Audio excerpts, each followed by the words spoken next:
امام علی مقام رضی اللہ تعالیٰ عنہ کی فکر کو سمجھ جاؤ. جب وہ مصطفیٰ کریم کے کندھوں پہ تھے پھر بھی الحمدللہ، اور جب ان کا سر نیزے کی نوک پہ تھا پھر بھی الحمدللہ. کسی مقام پر کسی جگہ بھی حسین ابن علی شکوہ کرتے نظر نہیں آتے. سیدنا امام علی مقام ہر مقام پہ کہتے ہیں الحمدللہ الحمدللہ الحمدللہ. جب تک وہ مسجد نبوی کے منبر پر جلوہ فراز تھے اور جب تک زمانہ ہاتھ باندھے ان کے سامنے کھڑا تھا پھر بھی الحمدللہ. اور جب ان کے بچوں کے ہاتھوں میں ظالموں نے زنجیریں ڈال دی تو پھر بھی الحمدللہ. جب تک سورج چاند بھی سیدہ زینب کے گھر کے قریب سے گزرتے تھے تو ذرا تھوڑی نظر ہٹا کے گزرتے تھے مالک پھر بھی الحمدللہ. اور جب شام کے بازار میں پردیسی بہن اپنے بھائی کا کٹا ہوا سر لے کے سفر کر رہی تھی تو پھر بھی الحمدللہ. مارو مارو نہ مینو مار مکاؤ میں کوئی عذر نہ پیش لے آواں تے جے سونا ہی میرے دکھ وچ راضی، جے سونا ہی میرے دکھ وچ راضی تے پھر سکھ نو چلے ڈاواں. یہ الحمدللہ کا مزاج لاؤ. یہ روز جو گھر میں لڑائی کرنا، روز اختلاف رائے کی بات کرنا، روز کبھی کسی کی غیبت کرنا، کبھی کسی کی کرنا، کبھی کسی چوک میں بیٹھ کے شکوہ کرنا، کبھی کسی چوک میں بیٹھ کے شکوہ کرنا، کبھی کہنا کہ فلاں جگہ میں ناکام ہو گیا فلاں کی وجہ سے ہو گیا. یہ کوئی شیوا ہے مسلمانی کا؟ مسلمان ہر حال میں اللہ کی تسبیح پڑھتا ہے. مسلمان ہر حال میں اپنے رب کو یاد کرتا ہے. وہ کہتا ہے بہار ہو کے خدا لا الہ الا اللہ، خودی کا سر نہا لا الہ الا اللہ، خودی کا تیغ فسا لا الہ الا اللہ. اور اگرچہ بت ہیں جماعت کی آستینوں میں، اگرچہ بت ہیں جماعت کی آستینوں میں، پر میری مجبوری ہے نا، مجھے ہے حکم اذاں لا الہ الا اللہ. اپنی ڈیوٹی کرتا ہے وہ اپنے کام لگا رہتا ہے. آپ کبھی پلٹ کر میرے رسول پاک صلی اللہ تعالی علیہ وسلم کی خوبصورت زندگی کو دیکھیں نا، خوبصورت زندگی کو. میں کیا کروں، ہمارے مزاجوں میں باتیں ایسی آتی جا رہی ہیں، ہم انتظار کرنے کو تیار ہی نہیں. ابھی محنت کیا تو شام کو رزلٹ آنا چاہیے. جو پوری 5 دن نماز پڑھ لیتا ہے وہ کہتا ہے ابھی میں ولی نہیں بنا، اتنے دن ہو گئے نماز پڑھتے. جو پورا 40 دن پراپر طریقے سے درود پاک پڑھ لیتا ہے کہتا ہے دیکھو مجھے ابھی تک زیارت ہی نہیں ہوئی نبی پاک صلی اللہ علیہ وسلم. جو ابھی کل آیا ہے اور کل ابھی اس شخص نے آ کر کے شروع کیا سلسلہ تو کہتا ہو میرا معرفت والوں میں نام کب آئے گا. وہ بھائی لوگوں کی زندگیاں گزر گئی، لوگوں کے احوال گزر گئے. میں بیٹھا تھا بزرگوں کی خدمت میں تو ایک شخص نے آ کے کہا حضور میں آپ کے لیے سلام لایا ہوں فلاں عظیم ہستی کا. تو حضرت صاحب نے اس کو تھپکی دی، فرمانے لگے پتر میں انہیں جوگا نہیں، تینوں کوئی پلیکھا لگ گیا ہے، میں بدکار پرانا خادم، او میں نہیں اس قابل یار، یہ تجھے غلطی لگ گئی ہے، مجھے تو اپنے اعمال کا پتہ ہے، میں موجود تھا صاحب علم و فضل بندے کے پاس تھا. کہنے لگے پتر میں نہیں اس قابل، مہربانی کرنا تو میرے لیے دعا کر، اللہ تعالیٰ میرے اوپر رحمت کر دے اور کوئی رستہ کھل جائے. اور سجنوں سنو، حضرت عمر فاروق جیسا بندہ میرے رسول پاک صلی اللہ علیہ وسلم کے غلاموں میں مولا علی شیر خدا کا مرتبہ کون جان سکتا ہے؟ حضرت علی کہا کرتے تھے میرا دل کرتا ہے اس طرح کے اعمال لے کے اللہ کی بارگاہ میں جاؤں جو اعمال سیدنا فاروق اعظم کے ہیں. اتنا صالح بندہ، اتنا پرہیزگار بندہ، لیکن حضرت عمر فاروق کے انتقال کا وقت آیا تو لوگ ان کی تعریفیں کرنے لگے، عمر کی بڑی بات ہے، عمر کی بڑی بات ہے. تو حضرت عمر وہ پڑے، فرمانے لگے میرے لیے دعا کرو، مجھے درجہ کوئی بھی نہ ملے، بس میری نیکیاں اور بدیاں برابر برابر ہو جائیں، میں معاف کر دیا جاؤں، نیکی اور بدی برابر برابر ہو، چھوڑ دیا جاؤں. درجوں کا تو معاملہ بڑا آگے کا ہے. اتنی جلدی، اتنی سپیڈ، اتنی ہمیں جلد فٹافٹ ہو جائے، سویرے ہو جائے. آپ اپنی جدوجہد تو کریں، آپ تھوڑا پلٹ کے تو دیکھیں. آپ دیکھیں کہ لوگ میدانوں میں رہے. حضرت خالد بن ولید میدان میں رہے، حضرت سعد بن ابی وقاص میدان میں رہے، حضرت سیدنا ابو عبیدہ بن جراح میدان میں رہے. یہ لوگ ہمیشہ میدانوں میں رہے، اپنی اپنی ڈیوٹی کر کے چلے گئے. اسلام پھیلتا رہا، اپنی اپنی ترتیب سے آگے جاتا رہا، اپنے اپنے رنگ میں اللہ تعالیٰ لوگوں کو دین کی سمجھ عطا کرتا رہا. جلدی بڑی ہے، بہت جلدی ہے، شارٹ دروازہ چاہیے، صبر ہی کوئی نہیں، استقامت ہی کوئی نہیں، فٹافٹ ہو جائے. بہت سارے لوگ آ کے کہتے ہیں حضرت صاحب नमाज तो पढ़ने लगा हूँ, रोजा तो रखने लगा हूँ, दाढ़ी भी मैंने रख ली है और आपके पास भी आता हूँ, अब कोई निगाह कर देना तो मैं कहता हूँ ये जो नमाज आपने शुरू की है ये बगैर निगाह की हो गई है।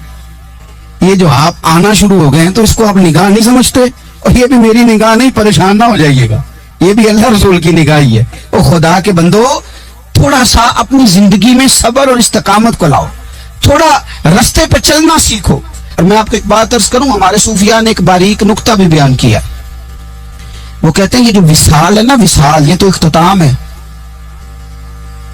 मुलाकात तो फना है, जो मिल गया वो तो गया, जिसकी मुलाकात हो गई वो तो गए थे ना जनाब मूसा मिलने, फिर क्या हुआ था, जिसकी मुलाकात हो गई वो तो गया। असल काम क्या है? असल काम उसके रास्ते में रहना है। असल काम तो ये है कि तू उस रास्ते पे है कि नहीं, जिस रास्ते पे तुझे खड़ा किया था, उन राहों का तू मुसाफिर है कि नहीं, तू नक्शे कदम तलाश कर, नक्शे कदम। एक शायर सीरत निगार भी थे, समझ ले उन्होंने सीरत निगारों को भी देखा, उशाक को भी देखा, रसूलुल्लाह के गुलामों को दीन की नौकरी करते भी देखा, 40-40 साल हदीसें पढ़ाते भी देखा, नबी पाक के नाम पे गली गली नगर नगर जाते आते भी देखा, हुजूर सल्लल्लाहु अलैहि वसल्लम की बातें करते देखा। तो किसी ने उनसे पूछा हुजूर तक रसाई भी हुई है? तो वो सरकार की बारगाह में मुखातब होकर कहने लगे तेरी मेराज, कि तू जाने कहां तक पहुंचा। या रसूलल्लाह मेराज की रात अब कहां तक गए कोई पता नहीं। कहने लगे वो तेरी मेराज कि तू जाने कहां तक पहुंचा, और मेरी मेराज कि मैं तेरे खाके कदम तक पहुंचा। मेरे लिए तो इतना काफी है कि महबूब हो जो तेरे कदमों से कभी गर्द लगती थी मदीने की, अगर मैं वहां तक चला जाऊं तो मेरी तो मेराज हो गई, मेरा तो मामला हल हो गया, मैं यहां तक आ गया तो खत्म हो गई बात। थोड़ा सफर करें। एक तो ये देखें आप कि आप कितने भी बड़े हैं, कितने भी अजीम हैं, कितने भी लायक हैं, कितने भी नेक हैं, फिर भी आजमाइश जिंदगी का हुसन है। मैं मुसाफिर हूं, जिंदगी के 11-12 साल हो गए मुझे सड़कों पे वक्त गुजारते, तो मैं बहुत सारे लोगों से मैंने बड़ा कुछ सीखा है। मेरी जो गाड़ी चलाने वाले लोग हैं उनसे भी मैंने बड़ा कुछ सीखा है। एक मेरा दोस्त था, तो मैंने उससे कहा कि मेरा ख्याल है मोटरवे पे आपको गाड़ी चढ़ा दी जाए तो आपके लिए आसान है। तो कहने लगा पीर साहब है मोटरवे औखी है चलानी। मैंने कहा वो किस तरह? वो कहने लगे कि मोटरवे पे ना गाड़ी चूंकि ना कोई स्पीड ब्रेकर है, ना मोटरवे पे कोई चिंची वाला आगे आता है, ना ज्यादा रश होता है, तो सीधी सीधी चलाते रहते हैं तो नींद आने लग जाती है। अगर बार बार आए ना स्पीड ब्रेकर और बार बार ब्रेक लगे तो आंख जरा खुली रहती है। तो मुझे मसला समझ में आ गया। मैंने कहा इसका मतलब ये है, इसका मानना ये है कि जिनकी जिंदगी बिल्कुल सुखों में गुजरती रहती है ना, आराम पसंद हो जाते हैं। जिनकी जिंदगी बिल्कुल आसानियों में बीती है वो आराम पसंद हो जाते। और अगर कभी कभी स्पीड ब्रेकर भी आए, कभी को दुख भी देखना पड़े, कभी कोई अपनों बेगानों की बात भी सुननी पड़े, कभी कोई करीब आता दूर जाता दिखाई भी दे, कभी कोई बीमारी तंदुरुस्ती, ये हालात बदलते रहे, दिन तब्दील होते रहे, तो फिर लुत्फ बड़ा आता है, फिर मजा बड़ा आता है। वो किसी ने कहा था लगा ना जदों मैदान अजल दा ते लोकी चोरा वांग सुधाए, किसी ने लुट ली इलम जवानी, किसी हासे झोली पाए, आजम वेख जहालत साडी असी इश्क खरीद ले आए। वेख ना जहालत साडी असी इश्क खरीद ले आए। फिर कहने लगे किसी दे सिर दस्तारे इमामत उस इलम पढ़ावन सीखे है, ते किसी ने पहने फकर द चोगा उस जुहद कमावन सीखे है। आजम वेख नसीबा साडा असी यार मनावन सीखे है। तू वेख नसीबा साडा असा यार मनावन सीखे। मेरे अजीज जिंदगी के अंदर देखो, कायनात में सबसे ज्यादा महबूबियत मेरे रसूल पाक की है। मेरे नबी पाक सल्लल्लाहु अलैहि वसल्लम की जुल्फ की बात भी मेरा रब करता है, हुजूर की आंखों की बात भी मेरा रब करता है, हुजूर सैयद आलम के चेहरा वद्दुहा की बात भी करता है, जुल्फे वल्लैल की बात भी अल्लाह करता है। मेरा रब रसूल पाक सल्लल्लाहु अलैहि वसल्लम की सीना अलम नशरा की बात भी करता है, पेशानी वल फजर की बात भी करता है, हुजूर की आंखें माजागल बसर की बात भी करता है। इतनी महबूबियत कि रसूल पाक चले तो अल्लाह उसकी बात भी करे, हिजरत करे तो उसकी बात भी करे, जिस शहर में हुजूर रहे उसकी कसम उठाए।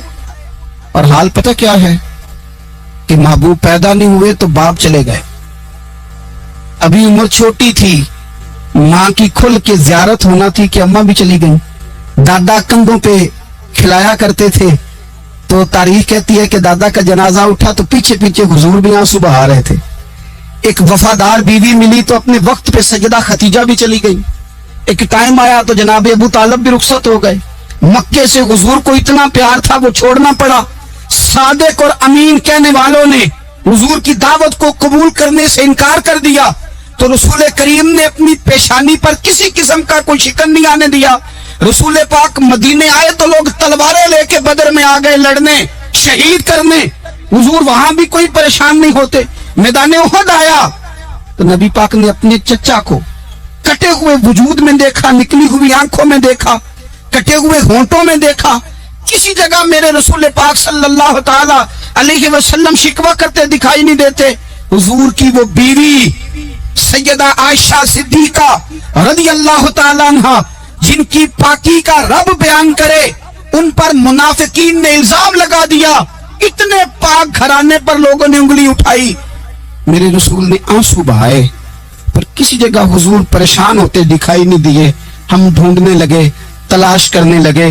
जब दरवाजा रसूल पे गए तो हुजूर खुद बोले, मेरे रसूल फरमाने लगे, मेरे गुलामों याद रखना, ये सब्र मेरी चादर है, ये सब्र मेरी चादर है, ये हौसला मेरी चादर है। सैयद आयशा सिद्दीका रदियल्लाहु ताला अन्हा फरमाया करती थी, लोगों मुझे अल्लाह की इज्जत की कसम, मैंने हुजूर से बढ़कर किसी को सब्र करने वाला नहीं देखा, किसी को हौसला करने वाला हुजूर से बढ़ के नहीं देखा। उम्मत को क्या हो गया? ये चौराहों पे लड़ रही है, चौकों पे लड़ रही है, घर हैं कि फसाद के आईनादार बने हुए। लोग आके रो पड़ते हैं कि जनाब भाइयों का सलूक नहीं, कोई दुआ कर दे। रो पड़ते हैं जनाब अब्बा के साथ भी लड़ाई हो जाती है, कोई तावीज दे दे।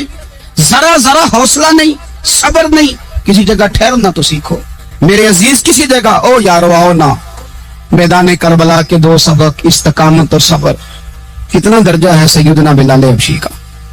मैं तकरीर कर देता हूँ, आप सुन लेते हैं, लेकिन कभी वो अंदाज भी तो देखो ना। हजरत बिलाल, ओ मेरे दोस्त, जेल के अंदर बंदे के हाथ नहीं बांधे जाते, पैर नहीं बांधे जाते, पर लोग जेल में रोते हैं, तड़पते हैं। सैयदना बिलाल कहते हैं, मैं कलमा पढ़ता था, रात उमैया मुझे बांध के रखता था, और सवेरे जब पत्थर अच्छी तरह तप जाते थे ना, तो ला के बाहर मुझे पत्थरों पे लिटा देता था और मेरे वजूद पर भारी भरकम पत्थर रख देता। सुनना जरा, तसव्वुर में लाना, भला मैं क्या कहने लगा हूं। हजरत हसन बिन साबित रदियल्लाहु ताला अन्हु फरमाते हैं, मैं मक्का मुकरमा आया हज या उम्रे के लिए, तो मैंने मस्जिद नबी के जो आज मुअज्जिन बिलाल हैं, मैंने इनका ये रंग देखा कि मक्के के बच्चों ने उनके गले में रस्सी बांध के ना तो हाथों में पकड़ी हुई है, और मक्के के बाजारों में ना उनको खींचते हैं, ले जाते हैं। मैंने एक शख्स से पूछा, ये क्या माजरा है, क्या मुअम्मा है? तो बताने वालों ने बताया कि ये काले रंग का हबशी गुलाम मार सारा दिन खाता है, इसके साथ लोग वो सलूक करते हैं जो अज़ियतनाक और खौफनाक है। सारा दिन मार खाता है, पर अपनी जुबान पे खुदा का नाम लेता रहता है, मोहम्मद मुस्तफा का नाम लेता रहता है। ओ तेनू लब दिया आप गवाचे, सानू अपनी खबर न कोई, अवेखना साथों पहाड़े ने कख गलियां, हुण ते आख दे लोग शुदाई, असी नंग नमूस दा साड़ के चोला, गल पहने ताज गदाई, ओ सजना अपना आप गवाया है, ता यार ने चाती पाई। भाई इस तरह का लोगों ने भी अंदाज देखा, लेकिन हमारा ये हाल है कि किसी जगह भी ठहराव नहीं, किसी जगह भी ठहराव, किसी जगह भी सब्र नहीं, किसी काम पर भी इस्तकामत नहीं। हमारी दोस्तियां रोज टूटती हैं, ताल्लुकात रोज कमजोर पड़ते हैं। हम बड़े जोश के साथ आगे बढ़ते हैं और बड़े बड़े ऐलानिया वादे करते हैं। कौन सी चीज है जो हमें कमजोर कर देती है? सिवाय इसके कि हमारा नफ्स कमजोर है, सिवाय इसके कि हमारा नजरिया कमजोर है, सिवाय इसके कि हमारे अंदर वो ताकत नहीं जो हमें इस्तकामत पे लाके खड़ा करे, जो हमारे अंदर हौसला पैदा करे। याद रखना, उलमा ने लिखा है कि कुरान पाक में अल्लाह ने 90 के करीब, तकरीबन 90 मरतबा सब्र का जिक्र किया, और हदीस पाक में मेरे रसूल पाक ने तकरीबन 900 मरतबा सब्र की तलकीन फरमाई है। कुरान मजीद तो किसी बात को इशारतन कर दे तो वो काफी है, लेकिन जगह जगह कुरान मजीद ने कहा, जगह जगह कहा, या अय्युहल्लज़ीना आमनुस्बिरू वसाबिरू वराबितू, ईमान वालों सब्र करो, डटे रहो, कमर बस्ता रहो, वत्तकुल्लाह, अल्लाह से डरो, लअल्लकुम तुफ्लिहून, इस उम्मीद पर कि तुम फलाह पा जाओ। अपनी जिंदगी थोड़ी सी हौसले वाली गुजारें। आप किसी की मोहब्बत में कोई जुमला कहे तो उसे भी जरा सहना सीखें, और किसी अपने के खिलाफ जब कोई बंदा बात करे तो उसे भी सहना सीखे। जिस तरह तारीफ आपको मीठी लगती है ना, इसी तरह जब तनकीद भी मीठी लगने लगे ना, जो नजरिए के लोग होते हैं उन्हें तनकीद और तामीर से फर्क नहीं पड़ता, क्योंकि वो उनका अपना एक विजन होता है, उनकी अपनी एक सोच होती है, वो अपने नजरिए पर चल रहे होते हैं, उन्हें ज्यादा परेशानी नहीं होती। उन्हें दुख भी इतनी तकलीफ नहीं देते, जितना मजा सुख देते हैं उतना ही मजा दुख देते हैं, क्योंकि उनका एक विजन है। कुरान मजीद का एक दूसरा मकाम है, सूरह लुकमान है। हजरत लुकमान अपने बेटे को नसीहत करते हैं तो कहते हैं, या बुनैया, ए मेरे बेटे, अकीमिस्सलात व अम्र बिल मारूफ, एक तो नमाज कायम रखना और दूसरा लोगों को नेकी का हुक्म देना, वन्हा अनिल मुनकर, और लोगों को बुराई से मना करना, वस्बिर अला मा असाबक, और इस रास्ते में जो तुझे तकलीफ आई उस पर सब्र करना। बेटे को नसीहत कर रहे हैं बाप, और लहजा देखिए क्या, या बुनैया, ओ मेरे बेटे, क्या लहजा है, क्या अंदाज है, ओ मेरे बेटे। एक तो ये करना, नमाज कायम रखना, भलाई का हुक्म देना, बुराई से मना करना, और इस पर जो तुझे मुश्किल आए उस पर सब्र करना। और फिर क्या कहते हैं, कुरान मजीद का अंदाज देखिए, फरमाया इन्न ज़ालिका मिन अज़्मिल उमूर, बेशक ये बड़ी हिम्मत वाले काम है। नेकी का हुक्म देना, बुराई से मना करना, नमाज पढ़ना और मुसीबत पर सब्र करना, ये हिम्मत वाले काम है। पुत्र, हिम्मत वाले काम है, जरा डट के करना, बेहौसला ना होना। एक बुजुर्ग बैठे थे, अल्लाह के नेक बंदे भी थे और तिजारत भी करते थे, लाखों का कारोबार था। बुजुर्ग बैठे हुए हैं तो अचानक खबर मिली कि हजरत साहब पढ़ा रहे थे सबक, खबर मिली कि आपका वो जो एक जहाज था ना, माल बरदार, वो जहाज आपका डूब गया पानी में। फरमाने लगे अल्हम्दुलिल्लाह। सबक पढ़ाते रहे, 2-4 घंटे गुजरे तो एक बंदा फिर आया, उसने आके कहा, हुजूर मुबारक हो, वो जो जहाज डूबने वाली खबर थी वो गलत थी, वो जहाज आपका बिल्कुल ठीक ठाक है, लाखों रुपए बच गए। फरमाने लगे अल्हम्दुलिल्लाह। सबक उसी रूटीन से पढ़ाते रहे, पहली नुकसान की खबर आई तो फिर भी अल्हम्दुलिल्लाह, और दुख की खबर आई फिर भी अल्हम्दुलिल्लाह, सुख की आई तो फिर भी अल्हम्दुलिल्लाह। सबक अपनी रूटीन से पढ़ाते रहे, सफर जारी रहा, रुके नहीं। इख्तिताम हुआ तो तलबा कहने लगे, हुजूर इतने बड़े नुकसान की खबर आई, जुमला ही कोई नहीं टूटा आपका, लफ्जों के अंदर कहीं हमने उतार चढ़ाव नहीं देखा, हुजूर चेहरे पर कोई परेशानी नहीं, और फिर इतनी बड़ी खबर मिली खुशी की, कोई आपकी आंखों में रोशनी नहीं आई, कोई हमने आपका चेहरा बदलते नहीं देखा, मामला क्या है? तो फरमाने लगे, मामला एक ही है, दुख भी रब की तरफ से है, सुख भी रब की तरफ से है। तो दुख कबूल मोहम्मद बख्शा राजी रहन प्यारे, अगर सारा कुछ उसी की जानब से है तो ये तो कोई बात ना हुई कि दुख आने पे बंदा कहे हो ये क्या बन गया। सुख आए तो बंदा के देखा मैंने मेहनत की थी तो कामयाब हो गया।